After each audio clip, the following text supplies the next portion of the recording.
Tere! Minu nimi on Katrin Kõrvemaa ja tutvustan teile Riho Lahi raamatut Värdi. Raamat kõneleb peategelase Värdi, pisipoisi, rübliku, karjapoisi, koolipoisi ja tööpoisi põlvest. Jutud on kirja pandud paraja huumoriga ja lugeja tutvub sajandi esimese poole eluoluga. Vabandage, peremees, kas teilt võiks midagi hamba alla saada? Näiteks piima ja leiba. Hea oleks, kui ka midagi soolast juurde saaks. Meil pole endalgi midagi. Mis sa veel võõrastele annad? Ega meie muidu taha. Maksame ausalt kõik kinni. Ma juba ütlesin, et meil pole teile midagi anda.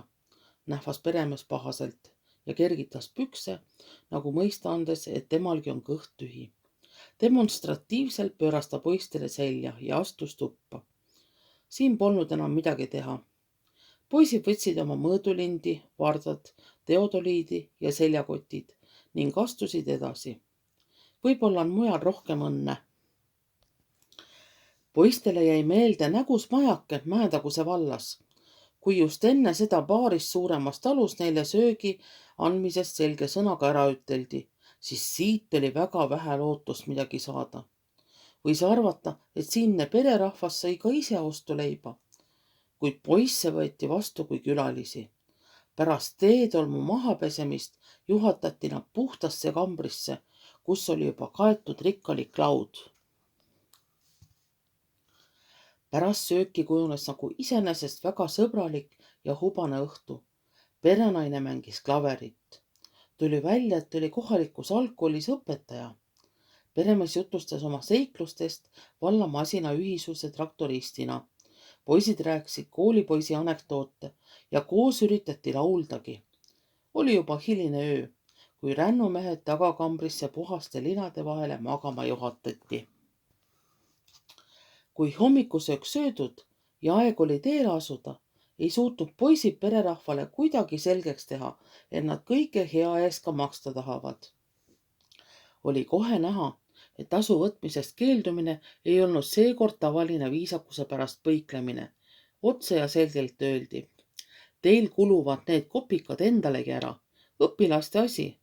Meil oli aga natukene vaheldus siin üksluises maaelus. See tasub kulud. Ja ei võetudki midagi. Poisid saadeti väravani ja kahetseti, et nende teekond teiskorda sealtkaudu ei kulge. Hoopis teistsugune oli pilt rikka vallavanema talus. Öömajale võeti vastu tahtmist. Üteldi kohe ära, et kui poleks tegemist poolest saadik nagu ametiisikutega, siis ei maksaks öömajast juttugi teha. Nüüd aga on peremees sunnitud neile öömaja andma oma ameti tõttu. Peab ju vallavanem ka niisugust asjade eest hea seisma. Õhtusöögiks toodi lauale leiba, nokkatäis tulisoolast võid, keedetud kartuleid, soolasilku ja teed. Magamisase tehti veranda põrandale, kus hiired ja rotid kogu öö oma pillerkaari pidasid. Hommikusöögiks oli piim, praetud pekk ja munasoust. Kui minema hakati, küsis Värdi peremehelt nagu tavaliselt. Kui palju me teile võlgneme? Peremees hakkas sõrmede peal arvutama. 2 kilo leiba, 200 grammi võid, 3 muna, 300 grammi räimi, linade pesemine. Ühesõnaga öömaja, õhtusöök ja hommikusöök 3-le, kokku 7 krooni ja 50 senti. Poisid ei saanud tükil ajal sõnagi suust. Lõpuks plahvatas Rommi pahaselt. Mis? Nii palju? See on ju kallim, kui linnas võõrastemajas nõutakse. Kallim pole siin ühtegi, vastas peremees külmalt. Ise kuulsite, kõik on arvestatud praeguste turuhindade järgi ja linade pesemine maksab võõrastemajas täpselt niisama palju. Ma olen ise linnas käies võõrastemajas olnud, ärge tulge mind püüdma. Kas teile võõrastemajas soolesilku ka pakuti, jonis Rommi vastu? Vasikapraad oleks veel kallim tulnud, pareeris peremees. Ei olnud midagi teha. Tuli maksta, kuigi selle öömaja eest võeti rohkem, kui oli poiste päevane teenistus. Niisuguseid soolajaid, kuigi iga kord mitte nii hulle, tuli suve jooksul ette teisigi.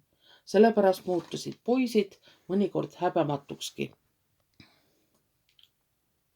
Seekord oldi tööjärjega Kohtla lähedal Võrnu külas. Seal ähvardas poisse nälga jäämine. Talud selles külas olid nagu hundi jäljed põldude ääres reas. Selline ridaküla oli tavaliselt iseloomulik Peipsi kandile.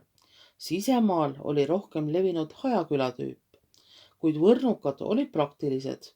Kunagi oli soise heinamaa ja põldude vahele rajatud tee. Taluhooned ehitati siis tee äärde ritta. Nii polnud vaja kallist põllumaad raisata ega uusi juurdepääsuteid rajada. Mis sest, et sellist küla rahvasuus sandiväsitaja külaks kutsuti. Poisid said aga seda sandiväsitamist omal nahal tunda.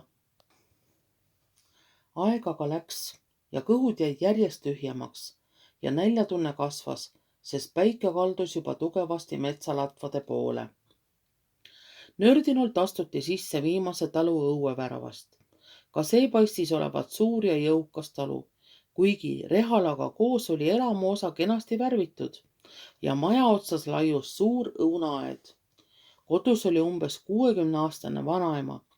Kui poisid nüüd juba miinimumini kärbitud soovi tükk leiba ja kruusitäis piima igaühele esitasid, siis pani vanainimene käe kõrva taha ja küsis, mis hää? Rommi hüüdis kõvasti. Palume natuke süüa. Ah, kartuleid müüa, ei mina saa midagi müüa. Meie pererahvas on heinamaal. Ega me suurt midagi taha. Saaks natuke leiba ja piima, karjus Värdi omakorda. Peremees läks jah kontorisse vallamaksu ära viima. Süüa palume, vanaema, kõhud on tühjad, ega me muidu taha.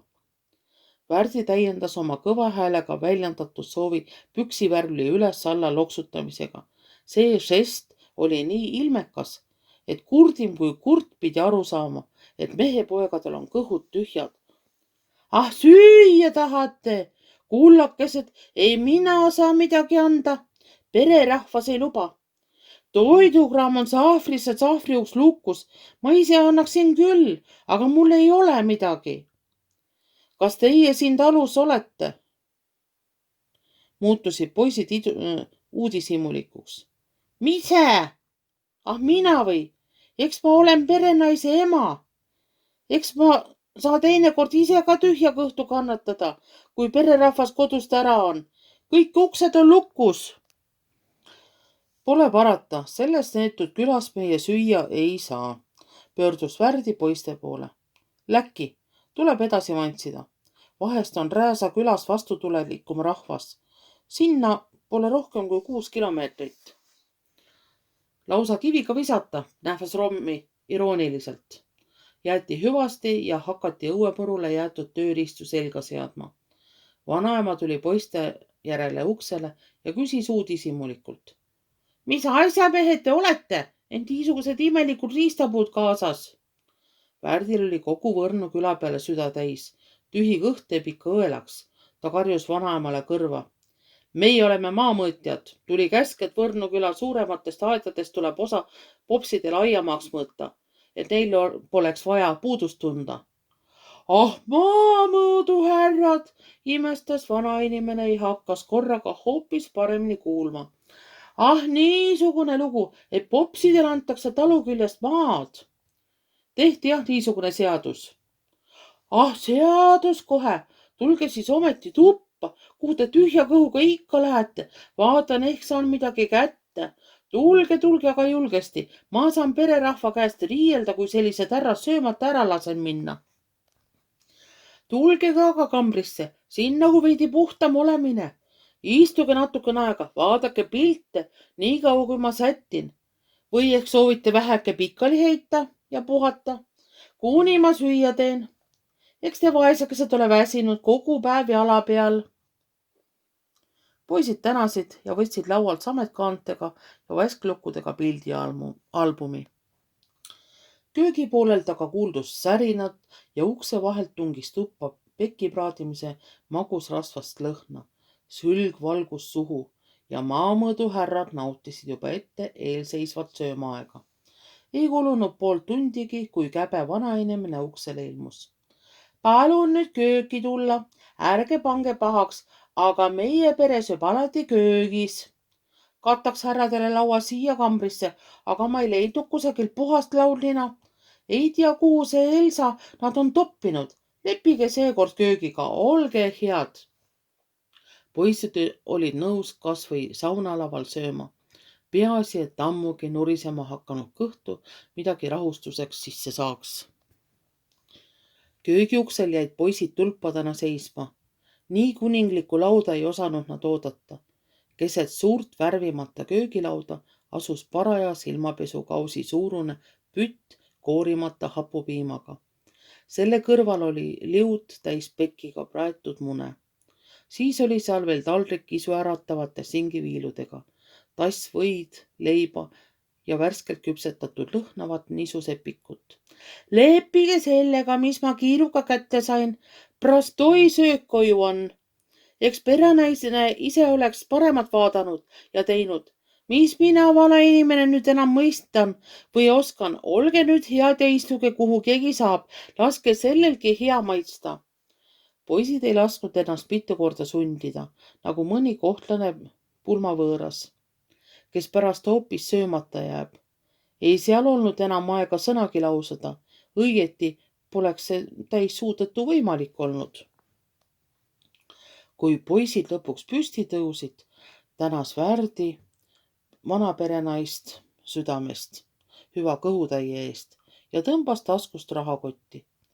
Ta oli kindel, et see jääb nüüd küll hulk maad kergemaks, aga sest poleks kahju olnud. Seekord oldi valmis ükskõik missugust tasu maksma. Nii kõva kõhutäit saadi harva. Kui palju me teile nüüd võlgu oleme? Vana perenaine kiljatas ja hakkas kahe käega tõrjuma. Issand, hoidku meist nüüd, ei selle natukese eest oleme vaja midagi maksta. Ma saan pererahva käest riielda, kui nad kuulevad, et ma teilt raha võtsin. Ta hääl alanes peaaegu sosinaks. Aga kui te neid aiamaid mõõdate, ärge siis meie omast ära võtke. Hea oleks, kui saaksite meile siit naabri õunaaiast raasike juurde mõtta. Meil endil on õunapuid natukene vähe. Aga temal on seda aeda tõesti üle aru. Õunad kukuvad iga sügise niisama maha ja mädanevad ära. Sead ka ei jõua ära süüa, aga ärge te seda kellelegi ütelda, et mina rääkisin. Ei teil ole selle natukese söögi eest jah midagi vaja maksta. Mis see siis ära ei ole? Puha oma talukraam, ega seda ole raha eest ostetud. Täname südamest, surus Värdi vana perenaise kätt. Siis uuris ta asjaliku näoga oma märkmikku. Teie aiamaa on suurem, kui normid ette näevad, valetas Värdi julmalt. Sellepärast ma teile enam juurde mõõta ei saa. Aga ma kinnitan teile, et see, mis teil praegu on, see jääb. Ära ei võta me teilt tolligi. Ütelge oma tütrele ja väimehele ka, et nad võivad oma maa pärast mureta olla. Selle pika tiraadi ajal turgatas Värdile uuesti meelde, kuidas nad tüki leiba nurudes terve küla olid läbi käinud ja temast tõstis pead väike kättemaksukuradike. Aga mõnelgi Võrnu peremehel tuleb nüüd muistmaad kehvematele ära anda. Seda võite neile suu sisse ütelda. Veel kord palju tänu tubli toidu eest ja head aega. Poisid astusid rõõmsalt käega, viibades väravast välja.